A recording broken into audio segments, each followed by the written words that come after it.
दोस्तों नमस्कार, एक बार फिर से आपका बहुत-बहुत स्वागत है मेरे और आपके अपने चैनल ज्ञानवीर संजीव शर्मा पर।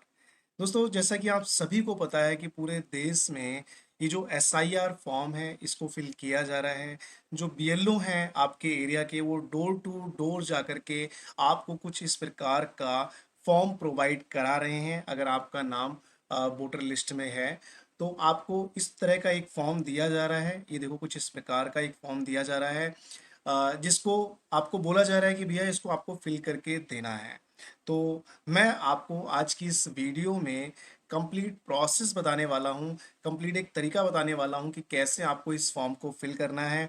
इसमें जो कन्फ्यूजन है, जो 1, 2 और 3 कॉलम दिए गए हैं, तो इनमें से कौन सा कॉलम आपको फिल करना है, कौन सा छोड़ना है, तो एक-एक चीज़ मैं आपको बताने वाला हूँ। बस आपको क्या करना है, आज की इस वीडियो में बने रहना है और मैं पूरी कोशिश करूँगा आपको अच्छे से समझा पाऊँ। अगर हाँ दोस्तों, आपको ये वीडियो मेरी अच्छी लगती है, आपके काम आती है, तो प्लीज़ मेरी इस वीडियो को लाइक और शेयर करना मत भूलिएगा। देखिए दोस्तों, जब आपको ये फॉर्म दिया जाता है, तो देने के बाद में जो आपकी डिटेल्स हैं, जो आपकी वोटर आईडी कार्ड में डिटेल्स हैं, वो सारी की सारी आपको इस वाले ऑप्शन में मिल जाएगी। जो अपर साइड वाला ऑप्शन है ना, यहाँ पर आपको शो कर रही है। यहाँ पर आपका जो बीएलओ का नाम है, वो भी विद मोबाइल नंबर भी यहाँ पर शो कर रहा है। तो यहाँ पर आपका इलेक्टर्स नेम रहेगा, आपकी जो भी एपिक आईडी यानी आपका जो वोटर आईडी कार्ड है वो यहाँ पर रहेगा। एड्रेस आपका यहाँ पर दिया हुआ है, आपका सीरियल नंबर, पार्ट नंबर, आपका असेंबली, आपका स्टेट, सारी की सारी डिटेल्स यहाँ पर दी हुई हैं। ठीक है, जो कि आपसे रिलेटेड है। इसके बाद में यहाँ पर एक बार कोड भी दिया गया है जिसको स्कैन करके आप डिटेल्स को डाउनलोड कर सकते हैं। आपका फोटोग्राफ, जैसा आपका फोटोग्राफ आपके वोटर आईडी कार्ड में है, सेम वैसा ही यहाँ पर इस फॉर्म पर फोटो लगा हुआ मिलेगा आपको। आपको क्या करना है, इसके साथ में जो ब्लैंक वाला ऑप्शन है, यहाँ पर आपको अपना एक प्रेजेंट फोटो पेस्ट करना है, जिसका जो बैकग्राउंड है वो वाइट होना चाहिए। ठीक है दोस्तों, तो इस वाले पोर्शन में आपको अपना वाइट बैकग्राउंड वाला पासपोर्ट साइज फोटो यहाँ पर पेस्ट करना है। अब आ जाते हैं, ये जो कॉलम है इनमें से कौन सा आपको फिल करना है। दोस्तों यहाँ पर आप देख पा रहे हैं details of the इलेक्टर in the electoral roll of the last SIR. तो ये जो पहला वाला कॉलम है ना दोस्तों, ये उनके द्वारा भरा जाएगा जिन्होंने लास्ट जो एसआईआर थी, जो 2002 की लिस्ट थी, जो 2003 की लिस्ट थी, जिनका नाम था उस लिस्ट में, वो लोग इस वाले कॉलम को फिल करेंगे। मतलब कि जिनकी एज लगभग 40 से प्लस ही होगी, उन्हीं का नाम यहाँ पर आएगा 2002 की या 2003 की लिस्ट में। तो उनको क्या करना है, अपना नाम यहाँ पर फिल करना है। अब डायरेक्टली ऐसे फिल नहीं करना है, आपको पहले अपना जो एसआईआर लिस्ट है वो पहले आपको डाउनलोड करना है। उसमें आपको ये देखना है कि मेरा उस समय क्या नाम था, क्या मेरा एपिक नंबर था। कई बार तो एपिक नंबर नहीं मिलता है, तो उसकी कोई टेंशन नहीं है, यहाँ पर एपिक नंबर छोड़ सकते हैं। तो उस लिस्ट में आपका जो भी नाम था, हो सकता है कई बार ऐसा ना सरनेम में भी चेंजेस होते हैं। कई बार होता है कि आपने पहले सरनेम लगाते हो, अभी के जो वोटर आईडी कार्ड में आपका सरनेम नहीं है या फिर आपके डॉक्यूमेंट्स में सरनेम नहीं है। तो जो भी आपका नाम है वो नाम आपको यहाँ पर उस लिस्ट में से देख करके फिल कर लेना है। अब ऐसा यार कि लिस्ट आपको कैसे डाउनलोड करनी है, उसके लिए मैंने स्पेशल एक वीडियो बनाई हुई है, आपको वो वीडियो देख लेनी है। बहुत ही आसान तरीका है, 2 से 3 मिनट की वीडियो है। उसमें आप सीख जाएंगे कि कैसे आप अपना एसआईआर लिस्ट में नाम देख सकते हैं। तो यहाँ पर आपको अपना नेम डालना है जो भी उस समय के अकॉर्डिंग था। आपको अपना एपिक नंबर अगर है तो वो डालना है, अगर चेंज हो चुका है तो यहाँ छोड़ दीजिए। उस समय के अकॉर्डिंग आपको डालना है यहाँ पर सारी डिटेल्स।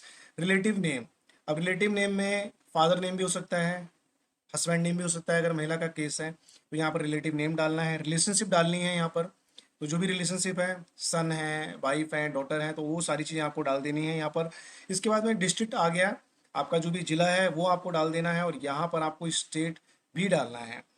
तो और इसके बाद में यहाँ पर आपका जो भी असेंबली नेम है, जो भी विधानसभा का नाम वगैरह है, वो सब कुछ उस एसआईआर लिस्ट में आपको मिल जाएगा। उसमें से देख करके आपको part number, assembly number, serial number, ये सभी की सभी डिटेल आपको यहाँ पर फिल कर देनी है। तो ये तो हो गया पहला कॉलम, जिसमें आपको मैंने बता दिया कि ये किस किन लोगों के द्वारा भरा जाएगा। अब इसके बाद में अगर आपका नाम उस लिस्ट में नहीं है, देखो दोस्तों, अब 2002 के बाद में, 2003 के बाद में जो भी जिन लोगों का वोटर आईडी कार्ड बना था, जिन लोगों ने वोट दिए हैं, उन लोगों का उस लिस्ट में नाम नहीं है। तो यहाँ पर एक ऑप्शन और दिया गया है, details of the relative whose name is given in the previous column in the last SIR। तो अब क्या करना है, यहाँ पर आपको अपना जो भी रिलेटिव है, पिताजी हो सकते हैं, दादाजी हो सकते हैं, या फिर कोई और हो सकता है, भाई वगैरह हो सकता है, तो जिन लोगों का नाम उस समय की लिस्ट में 2002 की या 2003 की लिस्ट में था, तो उनका डिटेल यहाँ पर आपको फिल करना है। आपका डिटेल तो यहाँ ऊपर दिया हुआ है, अभी आपको ना उनका डिटेल डालना है, अपने पिताजी का या दादाजी का। तो यहाँ पर उनका नाम, उनका एपिक नंबर अगर अवेलेबल है तो सेम वैसे ही उसी लिस्ट को डाउनलोड करना है, और उस लिस्ट को डाउनलोड करने के बाद में सेम वैसे आपको रिलेटिव नेम, रिलेशनशिप में आपके साथ में क्या रिलेशन है वो डाल देना है यहाँ पर, डिस्ट्रिक्ट, स्टेट, असेंबली नेम यानी कि जो आपका असेंबली नंबर है, पार्ट नंबर और सीरियल नंबर। तो ये वाला कॉलम उनके द्वारा भरा जाएगा जिनका नाम उस SIR लिस्ट में नहीं था, तो वो अपने जो भी रिलेटिव हैं जिनका नाम था उनका यहाँ पर डिटेल फिल करेंगे। ठीक है, तो ये दोनों कॉलम मैंने आपको बता दिए कि कैसे कैसे फिल करने हैं।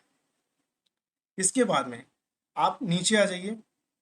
नीचे आते हैं तो यहाँ पर आपको क्या करना है, जो भी आपकी डेट ऑफ बर्थ है, अब ये दोनों केस में ना सेम ही रहेगा, इस केस में भी सेम है, इस केस में भी सेम है। इस केस में अगर आप क्या नाम है अपना डिटेल डाल रहे हैं तो यहाँ पर आपका डेट ऑफ बर्थ वगैरह यहाँ आ जाएगा। अब इस केस में अगर आप माता पिता की डिटेल डाल रहे हैं जिनका नाम SIR में था, तो ऐसा नहीं है माता पिता की डेट ऑफ बर्थ आएगी। उस केस में यहाँ पर आपको क्या करना है, यहाँ पर अपनी डेट ऑफ बर्थ डालनी है, आपको अपना डेट ऑफ बर्थ यहाँ पर मेंशन करना है, आपका जो भी आधार नंबर है वो मेंशन करना है, आपका जो भी मोबाइल नंबर है वो मेंशन करना है, प्रेजेंट वाला। इसके बाद में आपका फादर नेम, आपका पिताजी का जो भी नाम है वो मेंशन करना है, अगर उनके पास में वोटर आईडी कार्ड है, उसका एपिक नंबर अवेलेबल है तो वो मेंशन करना है। मदर्स नेम मेंशन करना है, अगर माता जी का कोई वोटर आईडी कार्ड है तो उनका अगर एपिक नंबर है तो वो यहाँ पर मेंशन कर सकते हैं। ये भी ऑप्शनल चीज़ें हैं, तो ऐसा नहीं है भरनी भरनी है, लेकिन अगर है तो आप भर देंगे तो बेटर है। इसके बाद में आपको अपने स्पाउस का, जो भी आपका जीवन साथी है, तो उनका आपको यहाँ पर नेम वगैरह मेंशन करना है, और यहाँ पर स्पाउस एपिक नंबर, अगर उनका भी कोई वोटर आईडी कार्ड बना है, आपके जीवन साथी का भी कोई वोटर आईडी कार्ड बना है, तो यहाँ पर आपको मेंशन करना है। तो पहला, दूसरा और तीसरा, ये तीनों कॉलम आपको कुछ इस प्रकार से फिल करने हैं। और एक चीज़ का ध्यान रखिएगा, अगर आपका इस वाली लिस्ट में नाम है तो आपको ये वाला कॉलम छोड़ना है, और अगर आपको आपका लिस्ट में नाम नहीं है तो आपको ये वाला जो कॉलम है ये छोड़ देना है, और ये वाला ही कॉलम फिल करना है। दोनों कॉलम में से एक ही फिल करना है। ये तीसरा वाला मैंडेटरी है, ये तो आपको अपने डिटेल्स के अकॉर्डिंग फिल करना ही करना है। इसके बाद में दोस्तों आपको क्या करना है, यहाँ पर नीचे आ जाना है, और नीचे आ जाने के बाद में यहाँ पर आपको अपने साइन करने हैं। अगर आप अवेलेबल नहीं है और BLO के द्वारा, आपके ब्रदर, आपके पिताजी के द्वारा आपका वेरिफिकेशन कराया जा रहा है या फिर फॉर्म फिल किया जा रहा है, तो उनका यहाँ पर जो भी अडल्ट हैं उनका यहाँ पर साइन होगा। तो आप अपना या पिताजी का या ब्रदर का जो भी यहाँ पर BLO को फॉर्म सबमिट करा रहे हैं तो अपना साइन वगैरह कर सकते हैं वो। इसके बाद में यहाँ पर BLO के सिग्नेचर होंगे, और BLO के सिग्नेचर होने के बाद में आपको ये फॉर्म BLO को ही दे देना है, सबमिट करा देना है। तो दोस्तों आपको कुछ इस प्रकार से ये फॉर्म फिल करना है। आई होप दोस्तों आपको ये मेरी वीडियो अच्छी लगी होगी। और मैं आपको एक चीज़ बता दूं, अगर आपको अच्छी लग रही है, आपके काम आ रही है, तो वीडियो को लाइक और शेयर करना मत भूलिएगा। साथ के साथ में मैं आपसे एक चीज़ और जानना चाहता हूँ, अगर आप चाहते हैं कि मैं इस फॉर्म को ऑनलाइन भी फिल करना बताऊँ आपको, तो प्लीज़ कमेंट में ऑनलाइन आप कमेंट कर दीजिएगा। नेक्स्ट वीडियो आपकी इसी फॉर्म को ऑनलाइन लेकर के आ जाऊँगा कि कैसे आपको इस फॉर्म को ऑनलाइन फिल करना है। तब तक के लिए दोस्तों नमस्कार, जय हिंद, मिलते हैं अगली वीडियो में।